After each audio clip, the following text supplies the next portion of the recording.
मुख्यमंत्री पदाच्या चेहऱ्याबाबत पवार बरोबरच बोलल्याचं नाना पटोले यांनी सांगितलेलं आहे। उद्धव ठाकरेंच्या मागणी आधीच या विषयावरती सविस्तर बोलून झाल्याचं नाना पटोले यांनी स्पष्ट केलंय।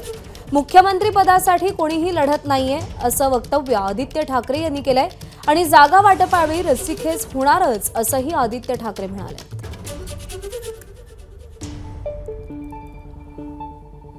पवार म्हटले की महाविकास संख्या आल्यानंतर मुख्यमंत्री पदाचा चेहरा ठरेल, मुख्यमंत्री पद कोणाकडे जाईल हे ठरेल।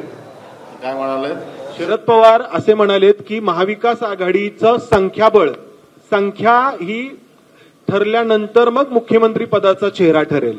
त्याने काय चुकीचं काय बोलले? बरोबर, महाविकास आघाडी म्हणूनच आम्ही पुढे जाणार आहोत आणि महाविकास आघाडीला जेव्हा आमचं संख्याबळ आल्यानंतरच तिथं मुख्यमंत्र्याचा चेहरा। मुख्य गोष्ट हीच आहे, कोणी मुख्यमंत्री पदासाठी लढत नाहीये। आम्हाला सरकार ह्यासाठी बनवायचंय कारण जे महाराष्ट्र द्वेष्टी भाजपा आहे त्यांना हद्दपार तुमच्या पक्षाची मागणी होती की मुख्यमंत्री पदाचा चर्चा मी करत राहू। बघा, तुम्हाला अजून एक सांगतो, सीट शेअरिंगच्या वेळी खेचताणी होणार, त्याच्यात असं कोणी वाटून घेऊ नका की काहीतरी तुटतंय, कारण खेचताणी ही झालीच पाहिजे। नाही झाली तर कोणाची ताकद नाहीये। प्रत्येक सीट ही प्रत्येकाने मागितलीच पाहिजे, मगच आम्ही 288 सीटवर सगळ्यांना मदत करू शकतो। हो, म्हणजे उद्धव ठाकरेची लायकी दाखवून दिलेली आहे अप्रत्यक्षपणे।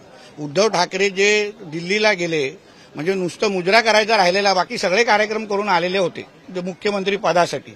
आता पण ज्या आरती पवार साहेबांचे सारखे ज्येष्ठ महाविकास आघाडीच्या नेतृत्वाने अगर अशी भूमिका घेतली तर उद्धव ठाकरेचं दुकान मुख्यमंत्री संदर्भात कायमस्वरूपी बंद झालेलं आहे।